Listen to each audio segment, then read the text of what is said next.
Say welcome to Daniel Eklund, which is actually a Swedish guy. Yeah. But you're still going to speak English, but please come up, Daniel. Yes, I can. You don't have to stay down there. We're going to shift from the US to Sweden, and from animals to totally human, I think. Human studies. And I have to say also, because in the program, the first program, we had, there should have been Eva Särdal here up on stage, but due to medical reasons, she can't be here at the conference. Instead, you are welcome, Daniel. Thank you. You are Associate Senior Lecturer at the School of Medical Science at Örebro University Örebro. You are not a psychiatrist. No. But an immunologist. Oh, yeah, yes. And your presentation is about new findings in mechanism of inflammation. Please tell us all about it. Thank you. Thank you for the introduction.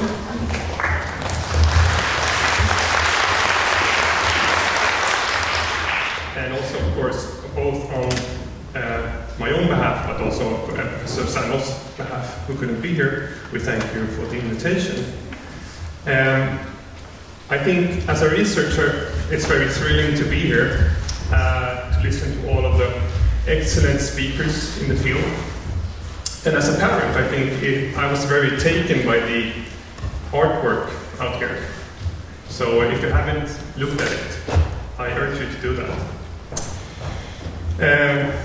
Just as Dr. Aguirre, I am a basic researcher, and I think he did a very good job at kind of mentioning some of the basic research questions that are important to understand this kind of diseases. I'm also a basic researcher. I specialize in innate immune cell biology, and I will kind of try to give you my own thoughts on inflammation as a process, and then show you a little bit about the work that we're starting up in Örebro. So inflammation. Inflammation is a word that we use a lot.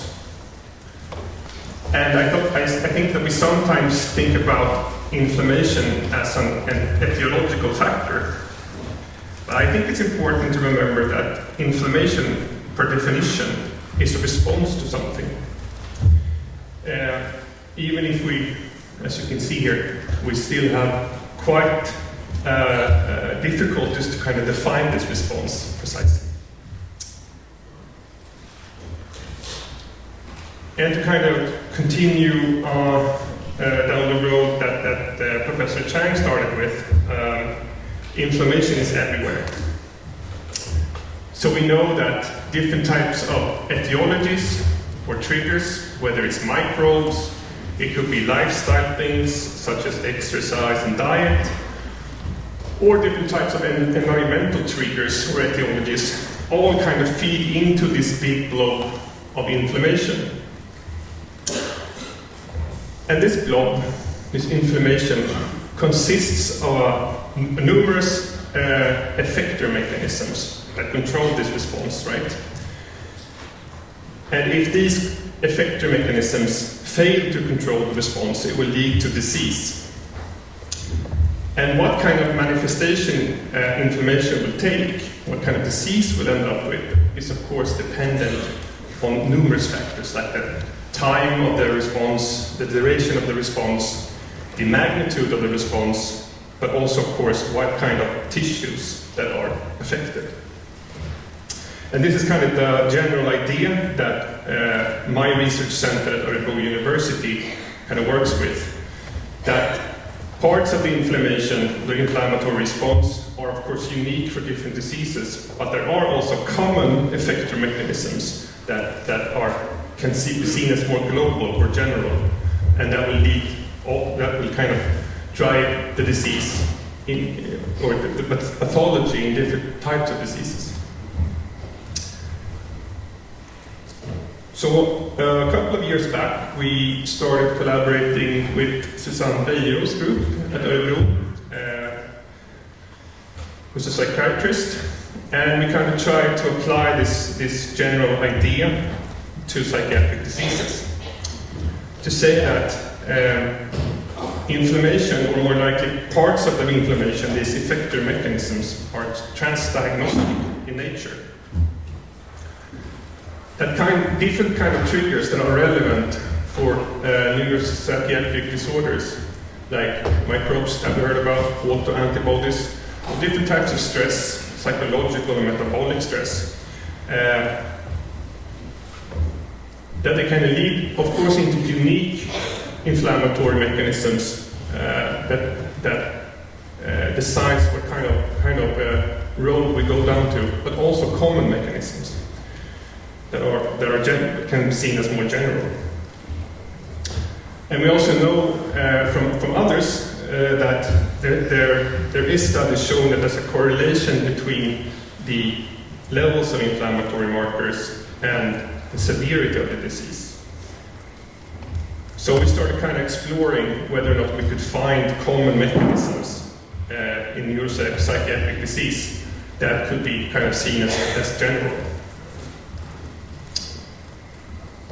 And one of these mechanisms is related to the generation of IL-1 family cytokines.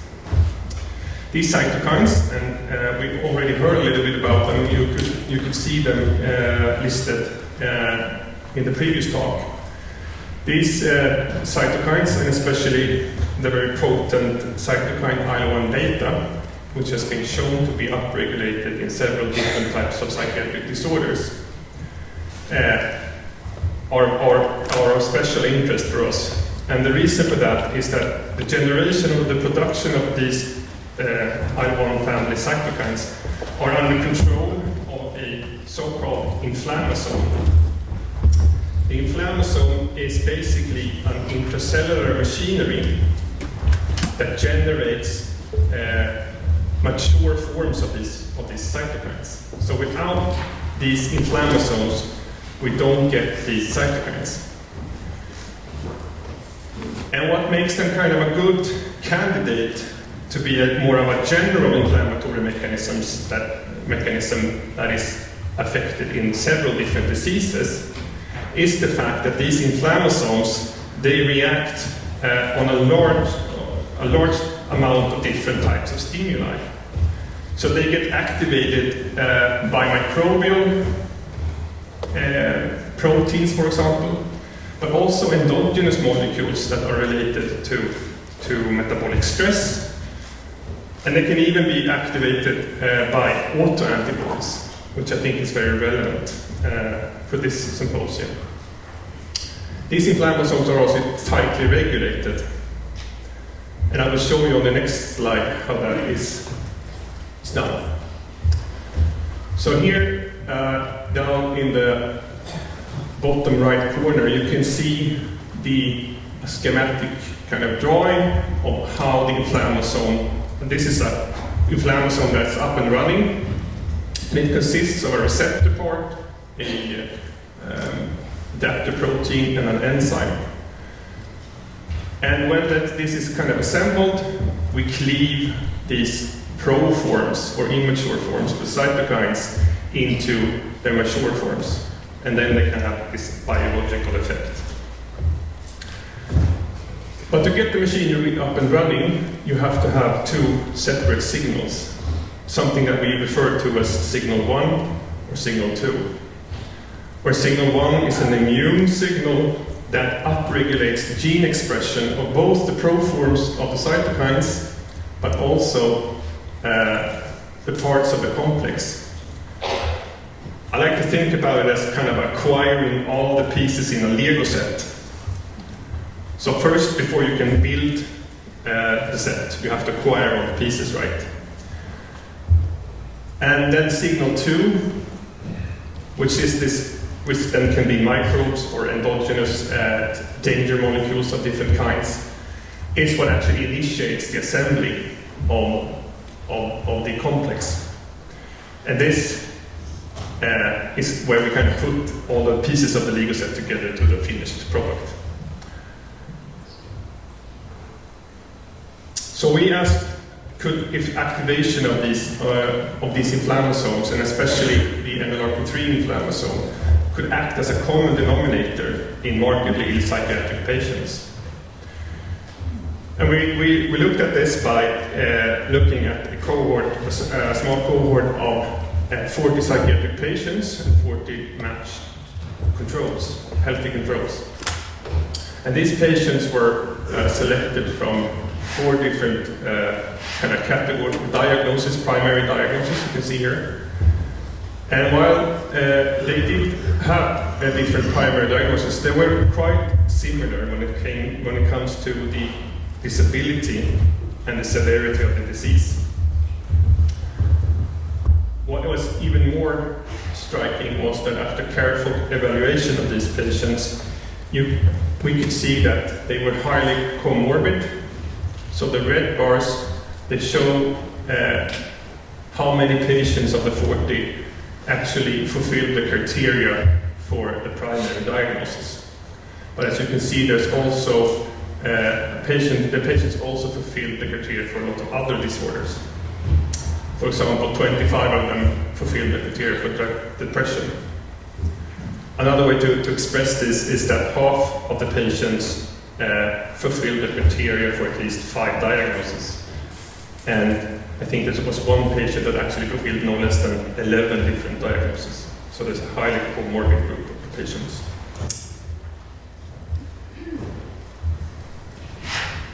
So we started in this group of patients. We started to evaluate the priming signal, or signal 1 as we refer to it, by looking at the gene expression levels in circulating immune cells. And we looked at the expression levels of the inflammasome complex, of the IL-1 family cytokines, which is regulated by the complex, and then we also looked at more general markers of inflammation that is not directly coupled to inflammasome activation. And what we could see was that primarily within the inflammasome complex and the IL-1 family cytokines, we did see an increase in gene expression levels. Well, this was kind of less obvious when we looked at the other more general markers of inflammation. And then we continued by trying to evaluate signal 2, where we measured the circulating levels of cytokines, both IL-1 family cytokines and the more general cytokines. This is tricky. On some of them it's quite tricky, so IL-1 beta is usually very hard to detect, so for this particular case we actually had to get some help. So this is done by a digital ELISA or a Simoa platform because the levels were so low. And even though we could see, which was not so surprising, we did see an increase in the levels of inflammatory cytokines. And we did see some signs of a kind of increased activity in the inflammasome. The picture was not as clear as with the gene expression data. And then finally, we also asked if increased activity in this inflammasome system, could we somehow relate that to increased severity of the disease?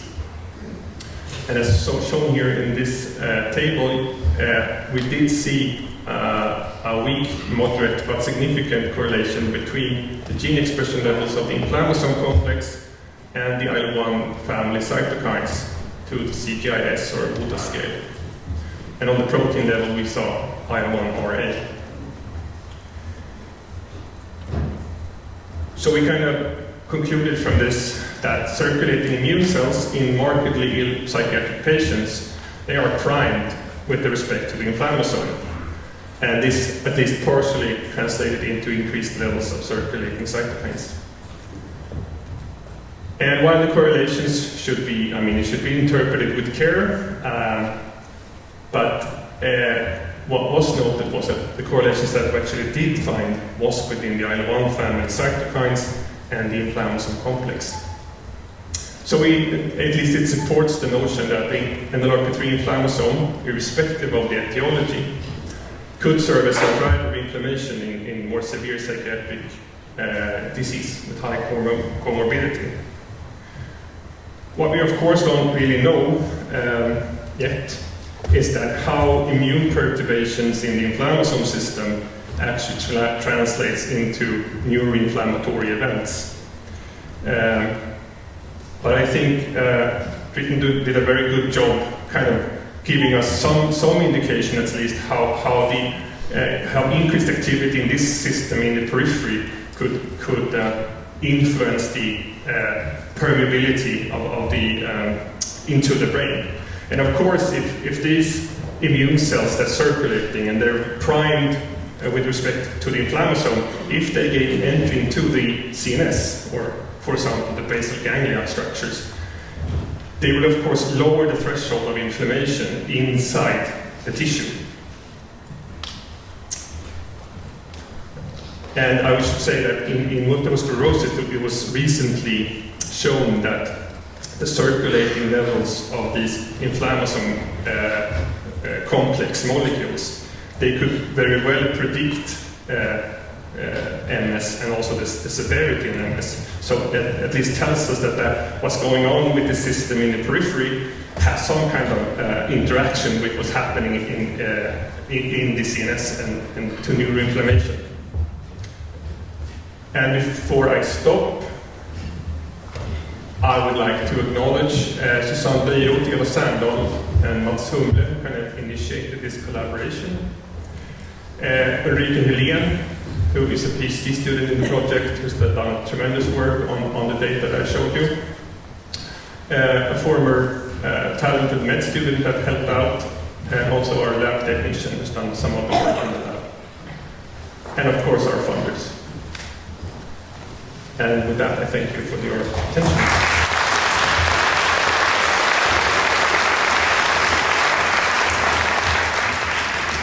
Thank you, Daniel Eklund. You had a lot of time before the coffee break. Yeah. I won't keep you so long, I promise. But some follow-up questions, maybe? Yes, please. This mechanism that you are describing, could you say that well, PANS and PANDAS wasn't included in those severe psychiatric disorders, but do you think it could apply to PAN and PANDAS as well? Yeah, I mean, it's an open question. We don't know. I mean, we see that the members of the L1 family, again, referring to the previous speaker, has some bearing on the breakdown of the blood-brain barrier, for example. What we do know, but we don't know about the inflammasome complex in itself in pandas, as far as I'm concerned, aware. But what we do know is that Streptococcus pyogenes, which is implicated, can directly activate this complex by expressing certain proteins. And we also know that autoantibodies, at least for the case of autoantibodies against double-stranded DNA, can directly activate this inflammasome system. And I know that Chaouche or studies from Luisa Lazaro's group has shown that monocytes from pediatric OCD patients, or from pandas actually, have kind of an increased production of IL-1 beta, both spontaneously but also upon immune activation by LPS. And that at least tells us that there is some kind of priming effect in these pandas patients or pediatric OCD patients. That their immune cells, and I'm talking mostly about monocytes, they are kind of responding to a second hit or a stimulation to a greater extent than normal monocytes do. So there's something going on that we don't. But more than that, I don't know. And I don't know if I'm right, but I guess that to resolve the question about where the inflammation starts, in the brain tissue or in the body, is probably crucial, and would have an impact on which medication or treatment that it would be. Yes, I think it's a very tough question. Of course, there are some studies from Kandaker and others that show Kandaker, so I'm sorry for the pronunciation. Okay. Yeah. Never mind. Those who understand. But at least that kind of shown that higher levels of IL-6, for example, in childhood kind of predisposes for more neuropsychiatric symptoms like depression or something later on. So, and of course, animal studies and the fact that a lot of systemic inflammatory diseases overlap with neuropsychiatric diseases. There is some indication, at least, that inflammation, maybe in the periphery, is where it starts and then spreads. But we don't know. And I think also that you also have to think about what happens if psychiatric diseases in themselves will influence behavior and other things that also have a direct effect on inflammation. So it's probably a cycle, but yeah, it's a very crucial question at least. And if you could make a wish, I know you're a scientist, but if you can make a wish, what is the next step in your field of studies? If I make a wish, it would be, please grant me $1 million, to do. Well, maybe somebody wants to. You're happy to contact me $1 million or so, but. I think that from my perspective, we're still struggling to understand how this inflammasome system, how it's actually regulated. I think that we have some collaborations with AstraZeneca, the pharmaceutical company, and in discussions with them, we realized that a lot of the failure of getting, coming up with new medications, is not only in psychiatric diseases but kind of general, is that we are lacking kind of mechanistic understanding of the basic foundations of inflammation. And we can study, mechanisms, specific mechanisms, and we can validate them in vivo, we can validate them in vitro, etc. But we don't really understand how these mechanisms interact with each other. And how do we influence each other? And how can we couple that to up here, the clinical observations that we see? So I think, from my perspective, more basic research in my particular field of inflammasomes are needed. And is it only the lack of money which is the obstacle? I think, no, of course not. It's not. But I think maybe we don't have really. We are kind of starting to develop the tools in the field of inflammation to try to describe this, and this is actually, for example, systems biology, which I won't go into in detail, but it's basically we have to start, constructing mathematical models that kind of try to explain all of these interactions, and that has to start at a very basic level of research, and then we can build on those mathematical models, and we can start to predict tissue-specific responses. Okay, if somebody wants to contribute, you are welcome to contact Daniel Eklund, and maybe even written, I don't know. By the way, are you collaborating in some way? No? And how come you don't? Good question. I don't know. Yeah, that's one reason. Yeah. But we also try to address the same kind of basic questions, I think, but in different ways. But of course, there's opportunities, and that's what the reason why we have this kind of meetings to find each other. We hope so. And now I just want to there are certainly a lot more, maybe more important questions to ask. But you told us about the images, the pictures that you were looking at, and you seemed very touched. Yes, as I said, as a parent with kids 5 and 7 years old, you realize how kind of what a burden this has to be to both the kids, of course, but also as parents. So I was taken by it. Okay, so you take the opportunity to look at them. If you haven't yet. Daniel Eklund, thank you so much.